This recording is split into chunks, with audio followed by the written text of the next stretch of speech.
Turn that son bitch all the way up. She can pop. Oh!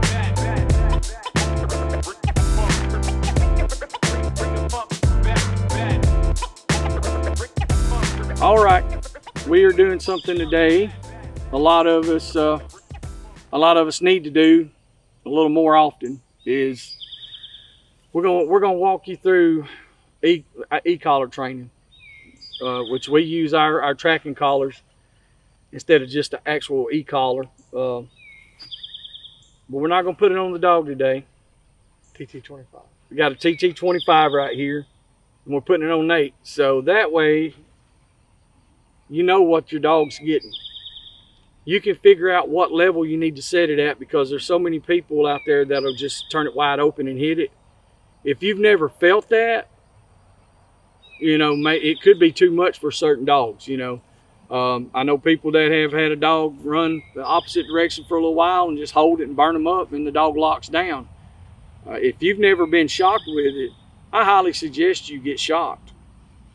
I highly suggest that you can feel it, that you know exactly what they're going through, so that way, you know what to do and to use and utilize it correctly. First thing that we like to do is correlate tone with reward. So if I tone the dog, I want him to come back to me, and the tone button, all it does is it just beeps, and when it beeps, the dog will recognize that. And so when I call the dog to me, I'll call him and tone him, pet him up, tell him he's a good boy, he's a good puppy. If I had a tail, I'd be wagging. And you know, and get them excited about that. And you start this when they're young, and then you just keep correlating that. Now, I hardly ever will use the shock system. I mean, very rarely. We try to do a lot of training in the field. So like if you got a deer, a dog you want to break off a deer, we keep it, if we see a deer cross the road, we'll let the dog, we'll pull right up there and intentionally put the dog in that position. And if he's interested in it, first thing we do is you don't associate that tone button. I don't tone them then, because they think, hey, that's a reward. I'll light them up a little bit. And so what you do is you got to figure out, so you've got all these different settings. You got 3 different levels, and then you've got low, medium, and high, and this is on the 300i and 200i as well. And it goes up 6 levels on each setting, so you got 18 total levels. You have momentary and then continuous. Momentary, Ella's going to hit him right here. Hold it down, Ella, and see what it does. What is it on? 1 on low. 1. Turn it up to like 4 on low. Can you feel it? No, I can't even. Is it vibrating? Very light. Oh yeah, I feel 4. Okay. Okay, I so feel 4. That's Yeah. 4. you see that's 4 on low. And that was on the low setting. It was way more than 4 times stronger than the first one. Okay, so you know that was enough to get his attention, and you want to make sure your collar's fitting good on your dog, so that way it is tightly snug. Yeah, it's snug, and he doesn't have there's a hole in his pants right there too. So it's touching his skin. So take Ella, let's put it on the medium setting, and I think we need 1 more on low. Hold on, let's put it on medium. What if we put it on 2, and let's see what the difference is. Yeah, Perfect. You know what I'm saying? It's still going to be Medium. so, yeah. Put it on the medium one and go to 2. You got it? Perfect. Ella's got it figured out. So of course you want to tone first. No. Okay, and then deliver. Can you feel it? It's not. I don't think it's. You got to hold it down for just a second. I don't know. It ain't hitting me. I'm Okay, it's hitting me now. Okay, can you feel yeah, it? it's hitting me. Okay. Yeah. Now, how's that comparison to number 4 on the low level? I would say there's less of a difference between the medium 2 and the low 4, and the low 1 and the low 4. I got you. So I don't know who that is, but okay. So now put it on the high setting, and we'll put it on 2. high. We're going to put it on the high setting and put it on 2. And what I was talking about a while ago is if the dog's in the back of the truck, I don't want to tone him first. Oh, okay. If we're doing a training method like that, if we're going to try to break them off something, that's the only time we want to use the shock. I don't ever want to tone a dog because I've already got him associating the tone button with a reward or come to me or this is what we do. So, all right, do it on the high setting on 1. All right, we're on high. We'll put it on 1. Let's see what the difference is there. It's not hitting me. It's light okay, there. It takes a second. Yeah. Was that about the same as the 2 and the 4? It just didn't last for real long. It was real quick. Well, that's momentary. Hold it on continuous for a second. Yeah. It'll take 5 seconds if that's what's the delay on. I don't know. It ain't. Now let off of it, Ellen. I don't know. It didn't hit me. Okay, there it goes. There it goes. That's what I'm saying. And that's what a lot of people don't. You have a delay on that as well for satellite reception. So, how bad was that one? On the 1, wasn't bad. It wasn't good. Okay, but I mean, it's enough for you to get your attention. That's on 1. That's on 1. So when you turn it all the way up, imagine what it's doing. I bet put it on the high setting and put it on. Let's go to 3. You just go to 6. No, you I'm want to build it up? Okay. It's gonna knock your leg out. Me already. I was making it go to 6. Just go to moment. Go to the momentary. All right. And push. Okay. I feel that one down below my knee.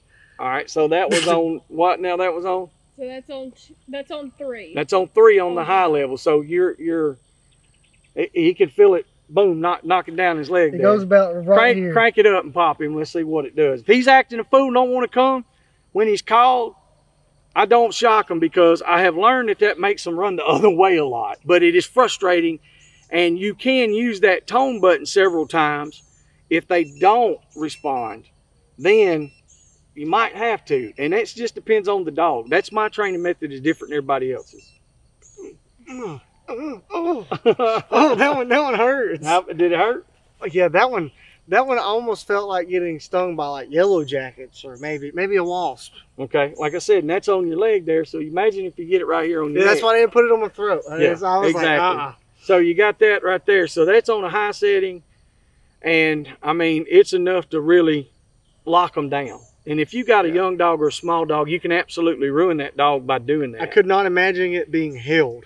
No, that's held that's high a bump. on 6. Holy shit! Yeah.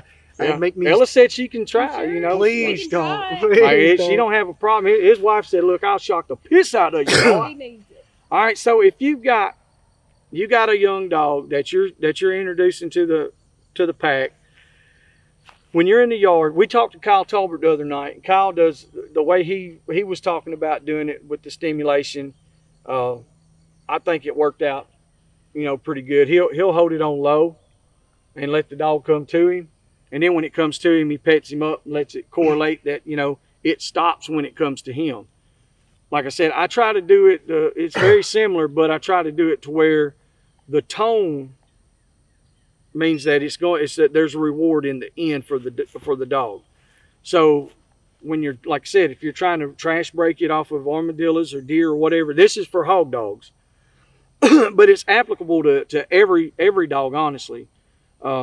We try to set that dog up for success when we hunt. If we have an opportunity to put it in a situation to fail, we also do that. If we see an armadillo on the side of the road, we'll pull up there. Now we don't just dump the box on it, but we'll let the dog tell us what they notice. Yeah. Last year we were leaps and bounds above because we hunted in a spot that was full of armadillos, and our dogs turned their head. Trashed one time last year on armadillos. Yep. Matter of fact, one time. That's the only, and that was the best year we ever had. Only that was once. all young dogs.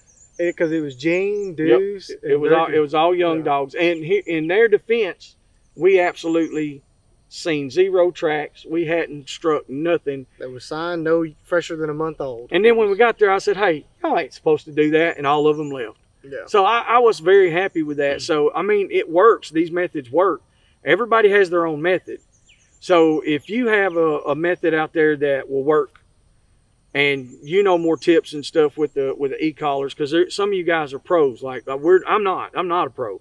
It's what works for me. And I try to keep in mind that the more that you use, if you have to use starting fluid on a diesel engine way more than you need to, you will have to use starting fluid on the diesel engine all the time, sooner or later. So if you rely on that damn button and don't rely on your sensibility as a dog man or dog woman, then you're in the wrong damn deal anyway. Sorry if I hurt your feelings. It just is what it is. As Pat said, express your domain over them. Yeah, you got to be the pack leader. And I'm also one of them. I'm not going to take a lot of time and whoop a dog's ass and do all that. The dog, the failures of him is through me.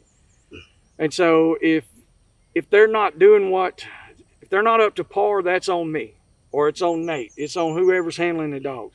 But Nate wanted to do this and to show everybody, like, hey, we want to see what these levels and settings are, because, you know, everybody's done it when they're, you know, if they've drank a few beers. I know a bunch of guys that's done that stuff, but like, there's no alcohol involved or nothing. We're just trying to be informative. Just plain dumb. Yeah, and just, you know, stuff like that. So, and Ella's over there. She's told him if he don't mind, she's gonna shock him. But whenever we do introduce the electricity to him, we always start low. Yeah. And it might take a couple of different times to get that level to where we need it. And this right here showed me, based upon what I felt, yeah, I would probably start with a low 5, 3 to 5, really depending on or 4 to 6, somewhere in there, 3 to 6. One of the on your lower settings, on the higher end of your lower setting. Yeah, somewhere in there, really just depending on how sensitive of a dog you have. If you probably have a more hard-headed dog, like a bulldog or something like that, yeah, probably the 4 or the 5 wouldn't hurt at all. Yeah, it'd be enough to where it's like, it's a real good pinch. Well, you know, for a long time, what we would do is I'd put them on there and I'd go up until it got their attention. Yeah. And what I mean by that is not necessarily like them just, you know, doing that. I mean, like, they'll jump, be like, oh shit, that, you know, that's real. Didn't know this thing could shock me. Yeah, and for many years when we was with the beep beeps and the old trash breaker, there was no stepping it up. It was wide open every time, every lick. The training, wide open, bam, I'd flip them over if that's what it took. So through years of hunting and just learning this stuff, we've come to find out that, like I said, for us, I'm not saying nobody's right or wrong, but I'm just saying what works for us is going to be, a lot of times I think what I've been doing before we done this, I'm glad we done this because it showed me that we were in the ballpark. Yeah. Because I would do on medium on like 2 or 3 on the medium setting. So, well, I mean, I don't know what else. If we think of anything else, we'll try to keep doing these videos like this to be informative. And so, I mean, if you'll hold your leg like this, just like that, and Ella will turn that sumbitch all the way up, she can pop it. Oh, he wasn't expecting that one. Good job, Ella. Hey, appreciate y'all. Y'all keep up with us. Make sure you like and subscribe. I need some subscribers on my YouTube stuff, guys. Come on. We're almost to 500. Get it.